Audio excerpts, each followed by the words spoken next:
Hello everyone, welcome to math mania with Raspreet. आज का topic है हमारा calendar lesson 3 day of the week. चलिए, उससे पहले अभी हमने स्टडी किया था प्रीवियस वीडियो में कि अगर हमारे 100 ईयर्स हैं तो इसमें 5 और डेज निकल रहे थे। 200 में 3, 300 में 1 एंड 400 में 0। ये आपको ध्यान रखना होगा हमेशा। और जब हमारा 0 ऑड डे होगा तो संडे, 1 होगा तो मंडे। ये चार्ट भी आपको याद रखना होगा कि 0 आएगा तो कौन सा डे होगा। अब हम देखते हैं हमारे जब मंथ्स आते हैं तो उसमें कितने ऑड डेज होते हैं। तो आप देखो, जनवरी मंथ में कितने डेज होते हैं? 31। 31 को जब आप 7 से डिवाइड करोगे कितना रिमाइंडर आएगा? 3। तो इसका मतलब जनवरी मंथ में 3। तो हर मंथ जिसमें 31 डेज होंगे, 31 डेज होंगे, उसका ऑड डेज कितना होगा? 3 होगा। ठीक। अब देखो, फेब्रुवरी में 28 दिन अगर हुए तो उसको 7 से आपने डिवाइड किया तो कितना ऑड डे है? 0। अगर 29 होगा तो जो डिवाइड करोगे तो कितनी आएगी? 1। और जब 30 डेज होंगे तो आपने इसको 7 से डिवाइड किया तो कितने और डेज आएंगे? 2। तो जितने मंथ हैं उसमें आप 2 लिख दो। ये चीज़ भी आपको ध्यान रखनी होगी। 31 डेज हैं तो आपके कितने और डेज आते हैं? 3। जब 29 होता है तो 0 और डे होता है। 29 होगा तो 1 आएगा एंड 30 डेज होंगे तो उस केस में 2 और। क्वेश्चन नंबर 1 है हमारा, which day of the week was 18 April 1963। 1963 18 अप्रैल को हमारा कौन सा डे पड़ा था? तो सबसे पहले आपने क्या करना है, इस 1963 को तोड़ना है। चलिए हम कैसे तोड़ेंगे। 1963 18 अप्रैल, क्या आप इसको 1600 लिख सकते हो, प्लस 300 लिख सकते हो, प्लस 62 ईयर्स, प्लस 18 अप्रैल 1963 लिख सकते हो? ठीक है, कैसे लिख सकते हैं? इससे पहले आप देखो, जनवरी से लेकर मार्च भी आप भूल रहे हो। 1600 प्लस 300 1900 प्लस 62 1962, और बाकी आपके जनवरी से लेकर मार्च तक के मंथ और 18 अप्रैल 1963 तक का। ठीक है, आपने इसको तोड़ दिया। अब मैंने आपको बताया था सबके ऑड डेज देखो। ये आपका क्या है? सेंचुरी लीप ईयर है। हर सेंचुरी लीप ईयर में कितने डेज होते हैं आपके? 0 ऑड डेज होते हैं। अब यहाँ पे आओ 300। अभी मैंने आपको बताया 300 ईयर में कितने ऑड डेज होते हैं? 1। अब 62 ईयर्स को आप क्या लिख सकते हो? क्या आप इसको ऐसे लिख सकते हो? कितने लीप ईयर होंगे पहले आप ये देखो। तो 4 का टेबल आप पढ़ो तो 15 टाइम्स आपका 4 15 जा आपका कितना होता है? 60 होता है। मतलब 15 आपके लीप ईयर होंगे और बचा कितना? 47 आपको बचा। 47 आपके ऑर्डिनरी ईयर्स होंगे। ठीक है, 47 और 15 को आप ऐड करोगे तो 62 आएगा। अब आप इसको कैसे लिख सकते हो? अब आप इसको देखो तो जनवरी से लेकर मार्च, जनवरी में आपके 31 डेज होते हैं। कितने और डेज? 3। फरवरी आपका, अब ये देखो 1963 आपका डिवाइड नहीं हो रहा है, उससे 4 से डिवाइड नहीं हो रहा है 63। इसका मतलब ये लीप ईयर नहीं है, मतलब ये ऑर्डिनरी ईयर है। तो आपका फरवरी में 0 ऑड डेज होंगे। प्लस हम मार्च में आए तो मार्च में कितने ऑड डेज होंगे? 31 डेज होते हैं, मतलब 3 ऑड डेज। प्लस 80 डेज आपके अप्रैल के। आपको बेसिकली क्या करना है? इसको तोड़ देना है। फिर आप यहाँ पे देखो 0 प्लस 1। लीप ईयर में आपके कितने ऑड डेज होते हैं? 2। तो आपने इसको 2 से मल्टीप्लाई कर दिया। ऑर्डिनरी में कितने होते हैं? 1। तो हमने इसको 1 से मल्टीप्लाई कर दिया। फिर यहाँ पे देखो 3 प्लस 3 6 हो गया, और प्लस ये हो गया आपका 18। 0 प्लस 1 1। अब देखो 15 2 ज़ा 30 प्लस 47। फिर यहाँ पे देखो 6 और 18 को आप ऐड करोगे तो 24। 24 प्लस 1 25, प्लस आप इन दोनों को ऐड करो 7 77।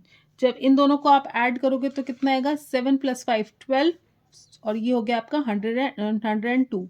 अब आपने क्या करना है? इतने डेज आ गए, इसको आपने फिर 7 से मल्टीप्लाई डिवाइड करना है। जब हमने 7 से डिवाइड किया तो 7 1 ज़ा 7, रिमेनिंग कितना है? 32। 32 को आप डिवाइड करोगे तो 7 4 ज़ा 28। कितना रिमाइंडर आया?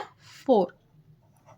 तो जो आपका फोर्थ, आपको पता है जब आपका डे ऑड डे आपका 4 आता है, ऑड डे आपका जब 4 होता है तो इस केस में आपका कौन सा डे होता है? उस केस में थर्सडे। तो आपका ये जो होगा वो थर्सडे होगा।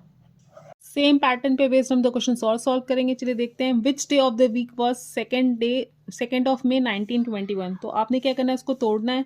सबसे पहले आप देखो 2 मई 1921 को आप क्या लिख सकते हो? आप इसको लिख सकते हो 1600 प्लस 300, 1900 हो गया, प्लस 20 ईयर्स, प्लस 1 आपका 1921 ईयर है। सेकेंड में इसका मतलब हम लोग जनवरी से लेकर कब तक आएंगे? जनवरी फरवरी मार्च एंड अप्रैल तक के और डेज देखेंगे, प्लस 2 डेज आपके मई के। अब देखो 1600 वाले ईयर में कितने और डेज होते हैं? 0। 300 में आपके कितना होता है 1। अब इस 20 ईयर्स को आप क्या लिख सकते हो, 4 का मल्टीप्लाई करो, 4 5 होता है, इसका मतलब 5 आपके लीप ईयर होगा और बचा 15 आपका ऑर्डिनरी ईयर होगा। फिर जनवरी में कितने होते हैं ऑड डेज 3, फरवरी में 28 दिन, 28 दिन का मतलब 0, फिर मार्च में देखो 31 दिन 3 ऑड डेज, फिर अप्रैल में 30 डेज, इसका मतलब 2 ऑड डेज, फिर आपका बचे यहाँ पे 2। अब सबको ऐड करते जाओ, कितने कितने ऑड डेज होते हैं, 0 + 1 हो गया 1। लीप ईयर में आपका कितने होते हैं ऑड डेज 2, ऑर्डिनरी में 1। 3 + 3 आपका 6, 6 + 2 8, और ये सब प्लस हो रहे हैं आपस में, +2। अब देखो 1 + 5 2 = 10, 10 और 15 कितना हो गया 25, +8 + 2, अब 8 + 2 10, 10 और आपका 26 कितना हो गया 36। आपने जब इसको 7 से डिवाइड किया तो 7 5 = 35, रिमाइंडर कितना आया 1। जब 1 वैल्यू आती है तो मतलब आपका कौन से डे होता है मंडे। तो बस इसी तरह से आप इस क्वेश्चंस को सॉल्व कर सकते हो। एक एग्जांपल हम और देखेंगे, which day of the week was 2 December 1818। अभी तक अब आपने 2 दिसंबर 1818 देखना है, फिर आप इसको तोड़ो 1600 प्लस, अब हम 200 यहाँ पे लेंगे क्योंकि 16 + 200 आपका 1800 हो गया, प्लस आपने कितना करना है 17 ईयर्स लेना है क्योंकि 18 था आपका, ये 17 ईयर्स ले लिया, प्लस जनवरी से लेकर कब तक हम लोग आ रहे हैं नवंबर तक आ रहे हैं, और 2 डेज आपके दिसंबर के।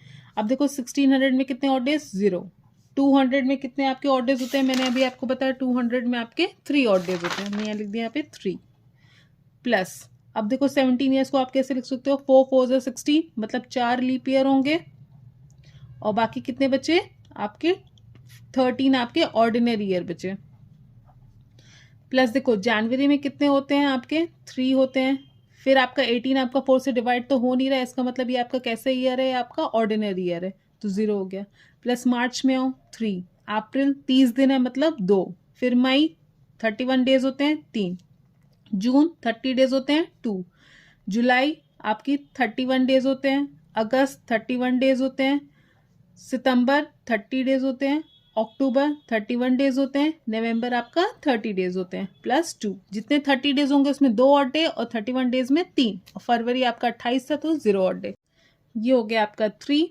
लीप ईयर में कितने ऑड डेज होते हैं 2, तो 4 2 = 8, प्लस 13 × 1 करोगे तो 30, इसको आप ऐड करो 3 + 3 1 2 3 4 5 6, 18 हो गया, 19 20 21 22 23 24 25 26, +26 +2, इन सबको आप आपस में ऐड करो तो ये कितना हो गया 21 + 26 + 2, ये हो गया आपका टोटल 52। जब आपने इसको 7 से डिवाइड किया तो आपकी वैल्यू आई 3, तो 3 को हम लोग कौन सा लिख सकते हैं, अभी मैंने आपको बताया था 3 आपका कौन सा हो सकता है वेडनेसडे, तो यहाँ पे आपकी वैल्यू कितनी आ जाएगी Wednesday. That's all for today. Thank you for watching. Please like, share and subscribe and follow